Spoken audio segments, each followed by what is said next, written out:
além desse cansaço físico, existe um cansaço diferente, que não é um cansaço mental. Algumas pessoas estão cansadas, Josiane também falou que está cansada.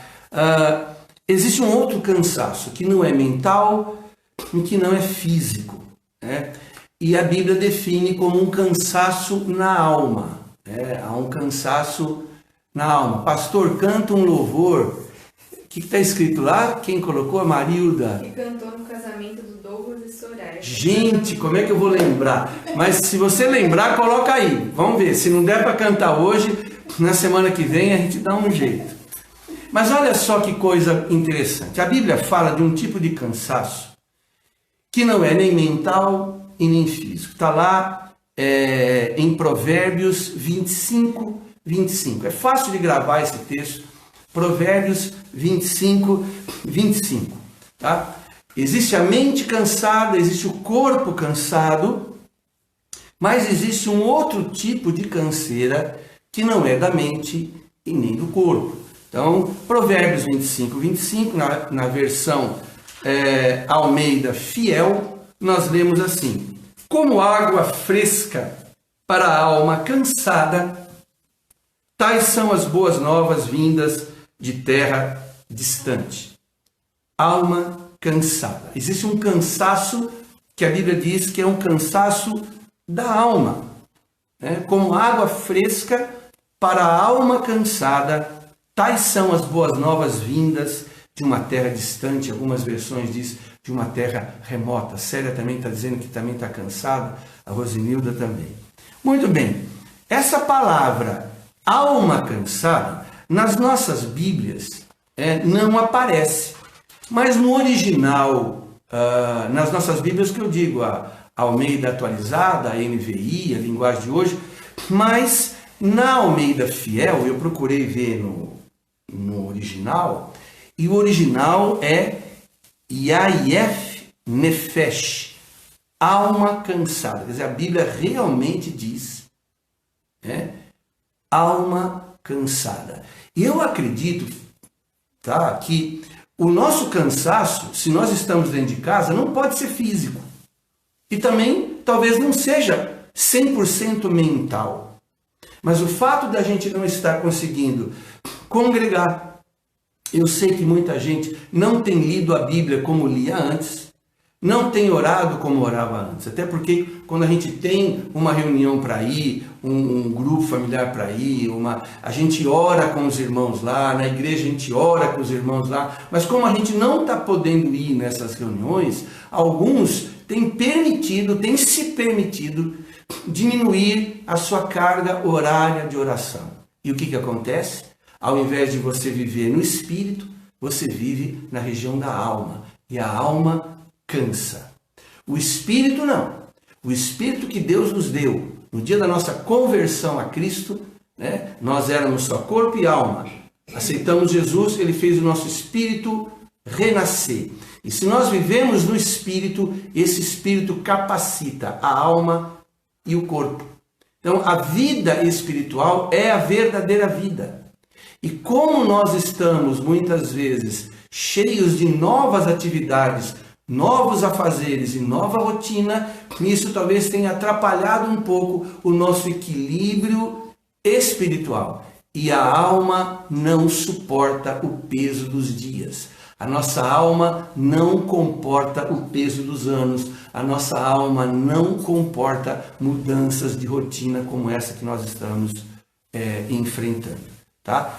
Então, como o nosso corpo físico ele fica cansado? Ele fica cansado quando você submete ele a exercícios físicos que vão além da capacidade dele suportar, né? Se você, por exemplo, eu fui trabalhar uma vez numa construção em enxelagem. Então eu cheguei lá, eu tinha lá meus 29, 30 anos e tal, vamos encher a laje, uma laje grande.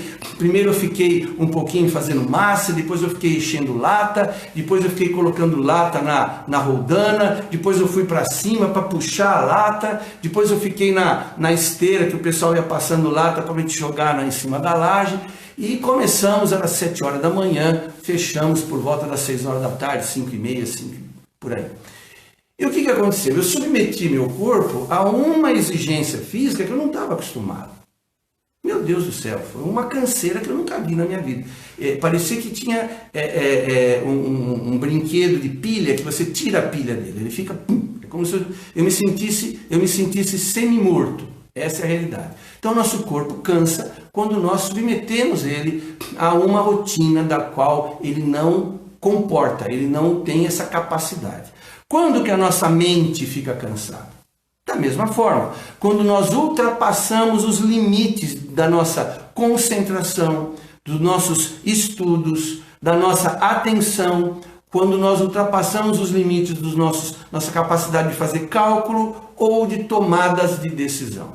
Uma coisa que me cansa muito é quando eu tenho que tomar muitas decisões em pouco espaço de tempo. Deixa a minha mente bastante cansada. Não sei se você sente isso também. Agora, o que provoca cansaço na alma? O que deixa a alma cansada? Vamos usar uma ilustração? Uma não, eu vou usar mais. Vou usar umas 3 ilustrações para a gente entender o que é cansaço de alma. O que é mais difícil? O que gasta mais as nossas energias? Andar contra o vento ou andar a favor do vento? Obviamente, andar contra o vento. Quando a gente está andando contra o vento, nós temos que empreender muito mais energia do que andar a favor do vento. Porque o vento sopra e me leva. Mas se eu tenho que andar contra o vento, eu tenho que fazer uma força muito maior.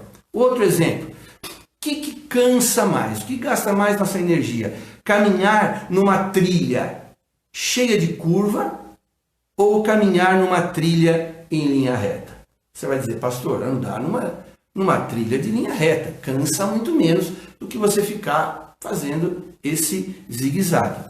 E agora, a última ilustração. O que cansa mais? O que gasta mais a nossa energia? Nadar numa piscina de maiô ou de calça jeans?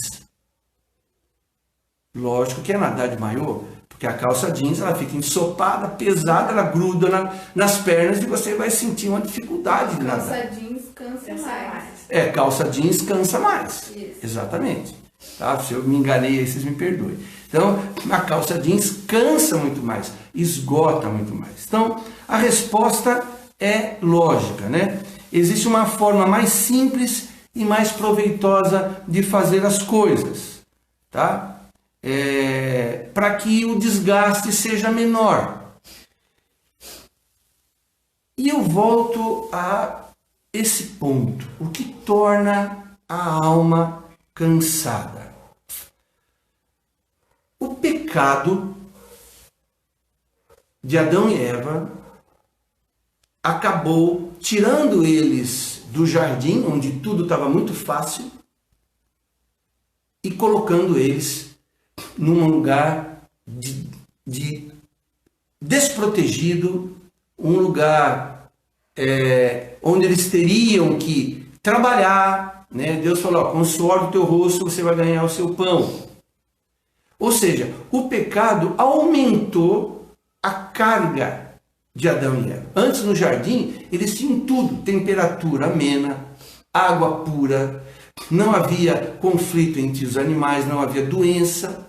Eles bastavam estender a mão, todos os frutos eram frutos saborosos, doces, tudo era muito simples, tudo era muito fácil, né? E eles, ao pecarem, a vida se tornou mais penosa, mais difícil, ou seja, o pecado traz canseira, traz cansaço, traz fadiga. Isso é muito importante a gente lembrar, começando lá do Gênesis. Quanto mais você peca, quanto mais eu cometo pecados, mais cansado eu fico. Porque a nossa alma não foi feita para pecar. Essa é a grande verdade. Nossa alma foi feita para adorar a Deus, para glorificar a Deus, para servir a Deus e para obedecer a Deus. O profeta Ezequiel, usado por Deus, disse, a alma que pecar, essa morrerá. Por quê? Porque o pecado não tem compatibilidade com a nossa alma. Mentir, enganar, adulterar, roubar, se exibir, agir com orgulho, com ostentação, com vaidade, não olhar para o próximo, reter perdão, guardar amargura, ressentimento, xingar, ofender, maltratar. A nossa alma cansa quando nós fazemos isso. O pecado traz muito cansaço para nossa alma. Então, quanto mais a gente peca, mais cansado a gente fica. Por isso que é importante nós confessarmos os nossos pecados. A Bíblia diz: confessai os vossos pecados uns aos outros para serem curados. Então, nós não podemos pecar e manter as coisas como se nada tivesse acontecido, porque isso vai causar uma canseira. Bom, todo pecado ele é uma anomalia, tá? É um disparate, é uma loucura. Então, quanto mais nós pecamos, é como se nós estivéssemos andando contra o vento. Quanto mais a gente peca, é como se a gente estivesse andando em zigue-zague. Quanto mais a gente comete pecado e desobediência a Deus, nós estamos nadando de calça jeans, enquanto nós deveríamos estar nadando de maiô. Ou seja, nós pecamos, nós estamos andando fora da vontade de Deus. E fora da vontade de Deus, as coisas são muito complicadas, muito difíceis, muito penosas, muito cansativas. Por isso que Provérbios 25 diz: como água fresca para a alma cansada, tais são as boas novas vindas de uma terra distante. Esse texto é muito usado em conferência missionária, é muito usado assim em cursos de missões, porque ele fala, né, de uma pessoa que está lá com a alma cansada e recebe de uma terra distante uma boa notícia, uma boa nova. Então, vivendo dessa forma, né, gastando suas energias quando elas deveriam estar sendo poupadas, né, vale muito mais obedecer a Deus, vale muito mais fazer o que Deus manda, vale muito mais permanecer em santidade, vale muito mais servir a Deus com alegria. Se você está tendo hoje, tá, um caso iníquo, destrói isso aí. Se você está escondendo alguma coisa com mentira, confessa isso aí. Se você está criando algum embaraço para alguém, resolve isso aí. Se você tem que perdoar alguém, perdoa. Tira essa mágoa do seu coração. Seja lá o que for que você tem feito, que você sabe desagradar a Deus, abandona isso, porque as tuas energias, elas vão sendo minadas. O rei Davi, no Salmo 32, ele disse: enquanto eu calei os meus pecados, se envelheceram os meus ossos. Ele falou: eu estava definhando enquanto eu escondia de Deus os meus pecados. Pecado é alguma coisa que nos traz muito transtorno, nos traz muita dor. Por isso que Deus nos diz, insiste com a gente, para a gente viver uma vida de santidade, para a gente buscar a orientação de Deus, para a gente estar em comunhão com Ele. A comunhão com Deus nos fortalece. Se o meu espírito está forte, se eu leio a palavra, se eu medito na palavra, se eu estou orando, se eu estou em comunhão com os meus irmãos, se eu procuro viver uma vida que agrada a Deus, essa vida vai ser melhor. Vai ser uma vida mais leve, uma vida mais solta, uma vida mais feliz, uma vida mais radiante. Você vai se sentir como quem está voando. Quantas vezes a gente sai de um tempo de oração e sente assim? Muita gente fala assim: nossa, pastor, eu fui no culto domingo, eu saí de lá, eu saí, parecia que eu estava flutuando. Por que será? Porque você saiu da sua casa, separou 1h30 para adorar a Deus, ouviu a palavra, se arrependeu, confessou, orou, e isso tirou das tuas costas um fardo. Agora, você vai esperar o domingo para fazer isso? Ou você vai esperar a igreja voltar a ter os cultos na igreja para você fazer isso de novo? Pensa bem. Nós não podemos brincar com o pecado. O pecado, ele gera doença, ele gera loucura, ele gera disfunções, ele produz só doença, só tristeza, só transtorno, só malignidade, só cansaço. Pastor, eu estou com a alma cansada. E agora? Você está falando aí e realmente eu perdi a paciência aqui em casa, eu já falei algumas bobagens, eu queria lá lavar a roupa suja, mas a roupa que eu tinha que estava limpa ficou mais suja e juntou com a outra. E pastor, aconteceu umas coisas aqui, eu me desentendi com meu marido, eu já queimei o pé com a minha mulher, meus filhos já me tiraram do sério, eu já não sei o que está acontecendo, eu já não tenho mais nem comunhão com Deus, eu pego a Bíblia, não consigo parar em algum lugar para ler, eu estou me sentindo meio perdido, meio perdida nesses dias. O que eu faço?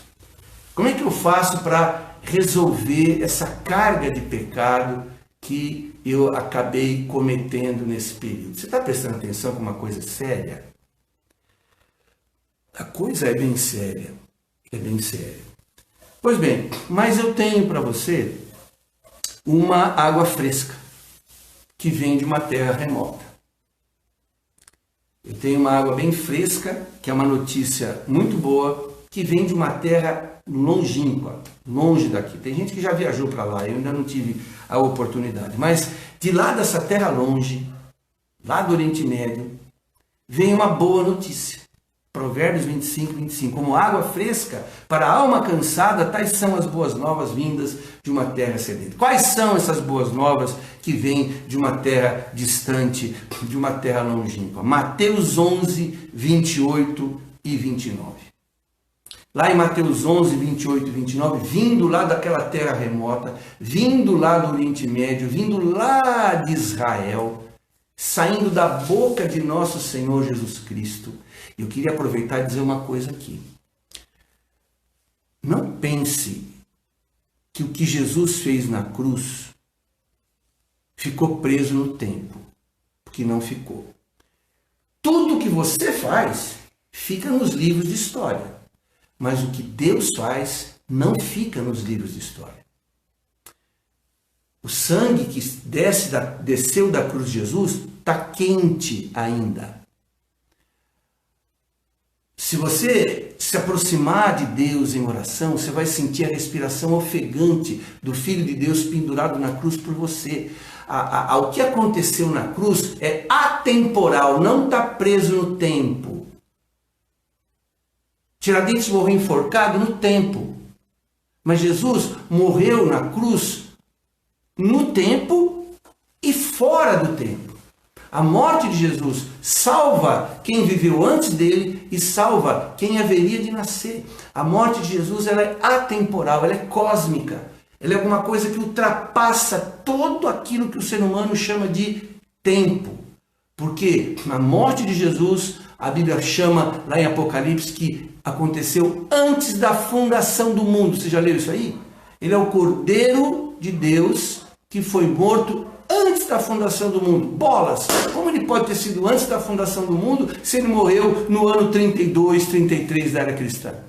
É que a morte de Jesus, ela acontece fora do tempo. O sangue de Jesus tem poder hoje. Ele limpa pecado hoje. Veja lá, Mateus 11, 28. As palavras de Jesus ditas há 2000 anos atrás, viajando daquela terra distante, chegando aí na sua casa. Ele diz assim: venham a mim todos os que estão cansados e sobrecarregados, e eu lhes darei descanso.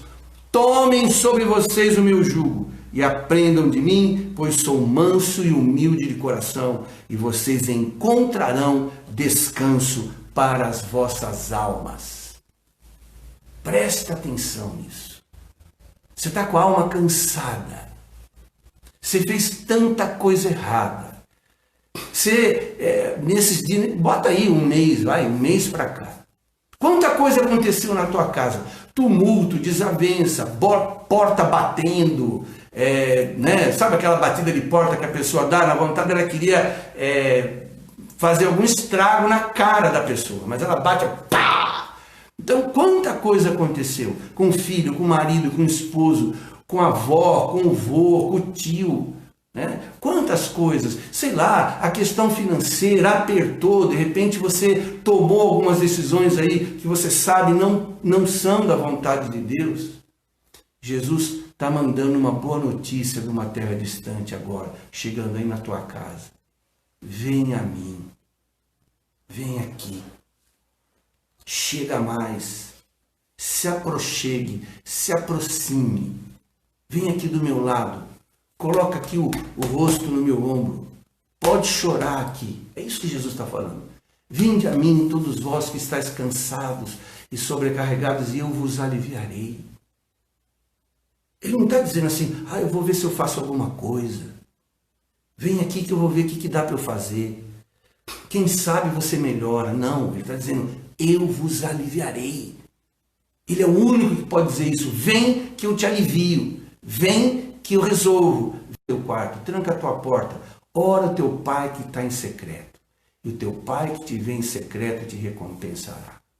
Se você não tem o seu quarto, acha um lugar, combina com a família. Olha, eu vou ficar aqui um pouquinho, eu vou ficar orando aqui. Se dentro da tua casa não dá, vai para o quintal. Se você não tem condição de ir para o quintal, vai fazer uma caminhada, se isola, vai atrás de um tronco de árvore e derriba. Voltou. Esse inimigo é terrível, né? A hora que ele sabe que a palavra do Senhor está sendo comunicada, ele cria esse embaraço. Aqui caiu, mas graças a Deus voltou. Então, retomando de onde nós fomos interrompidos pela quebra da conexão, hoje é dia de você dizer, eu não quero mais esse cansaço na minha alma, eu quero dar um basta. Eu preciso e vou tomar a decisão de ir a Jesus e receber esse alívio que Ele me propõe. É lógico que você já deve ter ouvido alguém falar sobre isso, voltado para as pessoas que não são crentes, né? No sentido evangelístico, a pessoa que não conhece Jesus, mas isso também se aplica a mim, se aplica a você. Nós muitas vezes nos vemos embaraçados em coisas que não agradam o Senhor, que não satisfaz a Deus. E Deus está colocando o dedo na ferida agora. E está dizendo para você, eu quero curar. Eu quero te libertar. Eu quero quebrar esse ciclo vicioso. Eu quero quebrar essa corrente, essa cadeia que está te prendendo. Eu quero te deixar uma pessoa mais leve, mais solta, mais cheia de vida, mais cheia de louvor. Tá? Esse tempo que nós estamos afastados do convívio no templo, nós somos o templo de Deus. Deus agora, imagina você, né? Antes a gente ia se encontrar com Ele todos no mesmo endereço, Florindo Viviane 52 Vila Melo, Santa Rita. Agora não, Ele está distribuído, Ele se multiplicou. Ele está aí na sua casa. Tua casa é a igreja, minha casa é a igreja. Nós agora somos igreja do Senhor, fora das quatro paredes. E eu queria, antes de cantar o próximo cântico, deixa eu ver qual é aqui, já vi.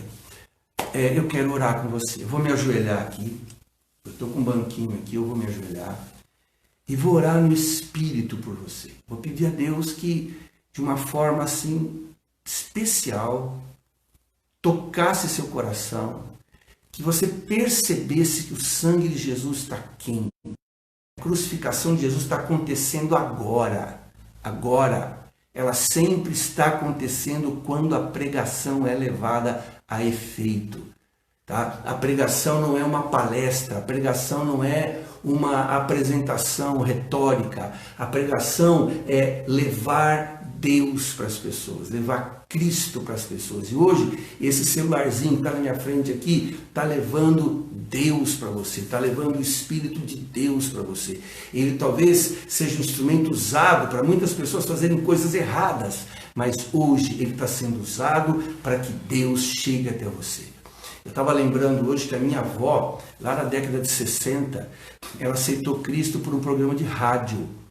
A minha avó ouvia o rádio, e ali, ouvindo música de carnaval, ela parou numa rádio onde uma pessoa estava pregando o evangelho. E ela começou a todos os dias, naquele horário, ligar o rádio para ouvir aquela pregação. Ela foi entendendo.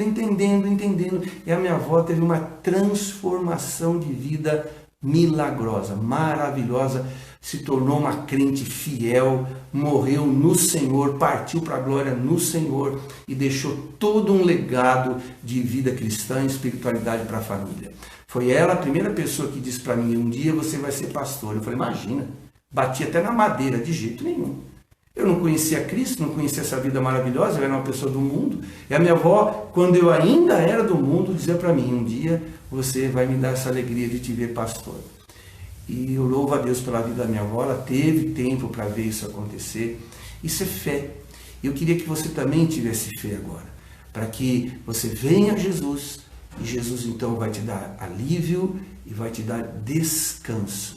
Alma cansada, vem agora.